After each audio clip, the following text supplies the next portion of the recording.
Assalamualaikum warahmatullahi wabarakatuh. Berjumpa lagi untuk belajar bersama anak-anak hebat generasi milenial. Kita belajar di tema 8, subtema 2, Bumiku dan Musimnya, pembelajaran yang keempat. Untuk mupel yang akan kita pelajari pada kali ini adalah IPS, PPKN, dan Bahasa Indonesia. Kemudian untuk tujuan pembelajaran yang akan kita capai adalah sebagai berikut. Kita lanjutkan ke fokus materi. Ya, Vietnam. Keadaan sosial budaya.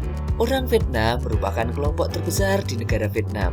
Mereka disebut Viet atau Kin. Mereka tinggal di tepi pantai. Orang Hoa atau etnis Tionghoa tinggal di dataran rendah. Pakaian tradisional wanita Vietnam disebut Áo Dai. Áo Dai dahulu dipakai oleh wanita dan pria. Sekarang kebanyakan dipakai oleh wanita. Nah, ini adalah kondisi geografis Vietnam. Luas Vietnam kurang lebih 331.210 km persegi. Daerahnya terdiri atas bukit-bukit dan gunung-gunung berhutan. Ya, berhutan lebat serta sedikit dataran rendah. Wilayah Vietnam bagian utara berupa pegunungan, sedangkan bagian selatan berupa dataran rendah yang subur. Kemudian, kondisi sosial budaya Vietnam. Orang Vietnam merupakan kelompok terbesar di negara Vietnam. Mereka disebut Viet atau Kin. Mereka tinggal di tepi pantai. Orang Hoa atau etnis Tionghoa tinggal di dataran rendah. Pakaian tradisional wanita Vietnam disebut Áo Dai. Áo Dai dahulu dipakai oleh wanita dan pria. Sekarang kebanyakan dipakai oleh wanita. Analisis hubungan kondisi geografis dan sosial budaya. Orang Vietnam merupakan kelompok terbesar di negara Vietnam. Mereka disebut Viet, Viet atau Kain. Mereka tinggal di tepi pantai. Orang Hoa atau etnis Tionghoa tinggal di dataran rendah. Itulah tadi adalah analisa dari keadaan negara Vietnam. Kemudian Thailand, keadaan sosial budaya. Thailand dikenal sebagai negeri gajah putih. Penduduknya adalah etnis Thai dan Lao. Sebagian besar penduduk Thailand memeluk agama Buddha, Theravada. Ada juga pemeluk agama Islam, Kristen, dan Hindu. Bahasa Thailand merupakan bahasa nasionalnya. Bahasa Inggris diajarkan di sekolah. Olahraga tinju tradisional Thailand disebut Muay Thai. Thailand merupakan daerah tujuan wisata. Banyak wisatawan mancanegara yang berkunjung. Mereka ingin mengunjungi objek wisata pantainya. Misalnya Pantai Pattaya. Ya, terlihat pada gambar itu adalah Pantai Pattaya. Kita lanjutkan. Kondisi geografis Thailand. Wilayah geografis Thailand dapat dibedakan menjadi 4 wilayah, yaitu dataran rendah, pegunungan, pegunungan kapur, dan tanah genting kera. Bagian utara dan barat wilayah Thailand merupakan pegunungan. Pohon jati banyak tumbuh di pegunungan utara. Bagian tengah wilayah Thailand merupakan atau berupa dataran rendah. Sungai utama di Thailand adalah Sungai Chao Phraya, Sungai Chi, dan Sungai Mun. Negara Thailand beriklim tropis. Analisis hubungan kondisi geografis dan sosial budaya. Daerah yang menjadi pusat kegiatan masyarakat Thailand berupa dataran rendah di daerah aliran Sungai Chao Phraya. Nah, setelah kalian menyimak tentang keadaan negara Vietnam dan Thailand, kalian bisa mengisi pada kolom berikut, yaitu tentang kondisi geografis, kondisi sosial budaya negara Vietnam, analisis hubungan kondisi geografis dan sosial budaya negara Thailand. Ya, kalian bisa menuliskannya dalam kolom tersebut di dalam buku tulis kalian. Ayo membaca. Pembangunan sektor pertanian di Asia Tenggara. Pertanian merupakan sektor yang sangat strategis untuk menumbuhkan perekonomian negara, khususnya bagi negara-negara berkembang di kawasan Asia Tenggara. 3 negara yaitu Thailand, Vietnam, dan Kamboja menjadi contoh dalam penelitian ini untuk melihat pembangunan sektor pertanian. Bagi ketiga negara tersebut, sektor pertanian adalah kunci perekonomian mereka dari waktu ke waktu. Sektor pertanian mempunyai arti yang sangat penting bagi masyarakat dan sangat berarti untuk menopang perekonomian negara di Asia Tenggara. Raja Bhumibol Adulyadej dari Thailand mengibaratkan agriculture in the human life. yaitu dikutip dari RRI dan DOA 2004 halaman 30, yang dapat diartikan bahwa kehidupan masyarakat sangat bergantung pada sektor pertanian.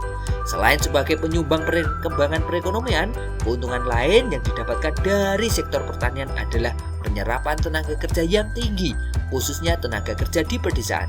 Di Thailand misalnya, dari tahun 2001 sampai dengan 2006, sektor pertanian menyerap 38% sampai dengan 39% dari seluruh total tenaga kerja.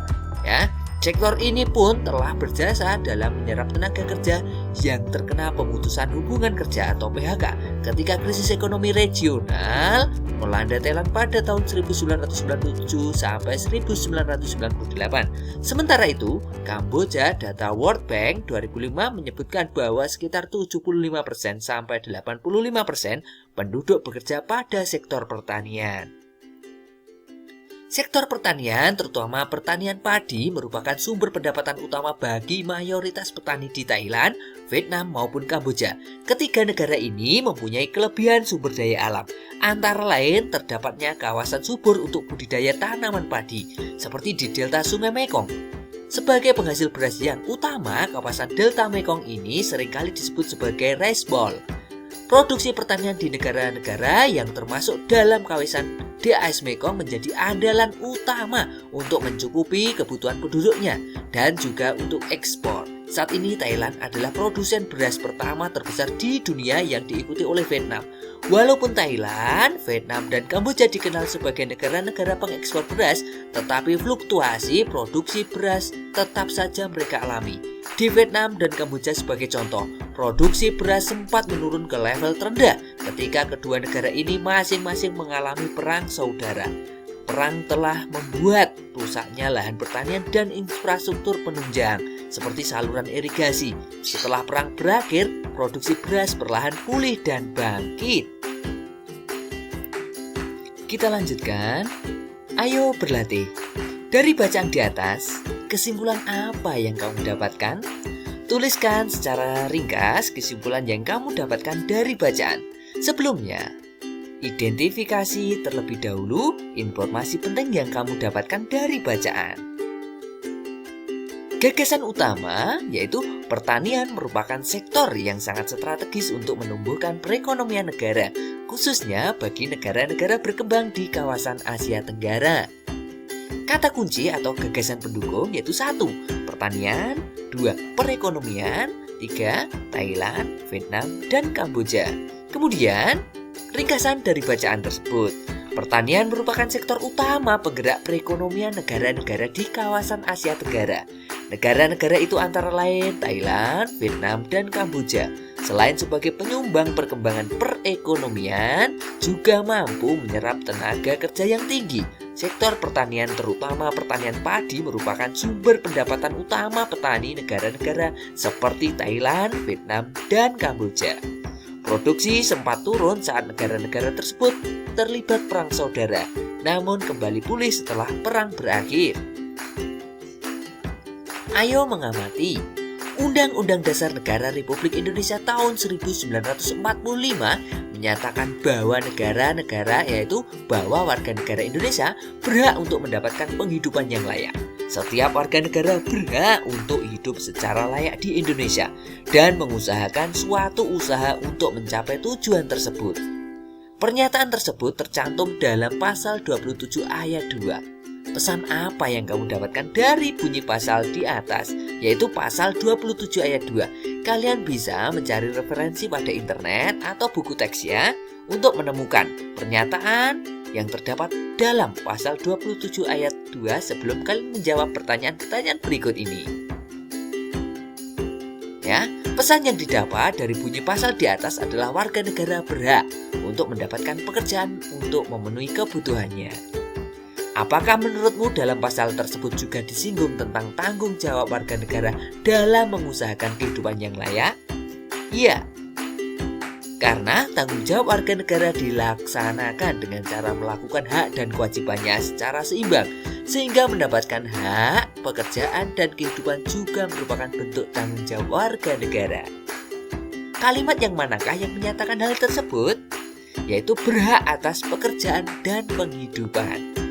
Amatilah lingkungan sekitarmu. Identifikasi kegiatan-kegiatan yang dilakukan oleh warga negara sebagai perwujudan tanggung jawabnya untuk mendapatkan kehidupan yang layak, yaitu bekerja dengan sungguh-sungguh, mengikuti diklat atau pendidikan dan latihan kerja, mendapatkan sistem pengupahan yang baik, menaati peraturan yang ada. Apa yang akan terjadi apabila warga negara tersebut tidak melakukan tanggung jawabnya? Kalian bisa menjawabnya sendiri ya.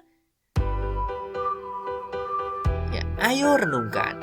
Menurutmu, apakah hal-hal yang kamu lakukan dan pelajari hari ini akan memberikan manfaat bagimu? Jelaskan dan berikan contohnya. Ya, setelah kalian mempelajari hal-hal yang tadi kalian simak, ya, kalian bisa menulisnya. Kalian bisa menuliskannya dalam buku tulis kalian. Ya, apakah hal-hal tersebut dapat bermanfaat bagimu? Ya. Selanjutnya, kerjasama dengan orang tua. Pilihlah salah satu topik yang kamu pelajari hari ini. Bacalah lebih detail bagi topik tersebut dan ceritakan kembali kepada orang tuamu. Jelaskan kepada mereka secara terperinci tentang topik tersebut dan mintalah orang tuamu memberikan beberapa pertanyaan tentang topik tersebut. Ya, terima kasih sudah menyimak video pembelajaran kali ini. Tetap semangat belajar. Wassalamualaikum warahmatullahi wabarakatuh.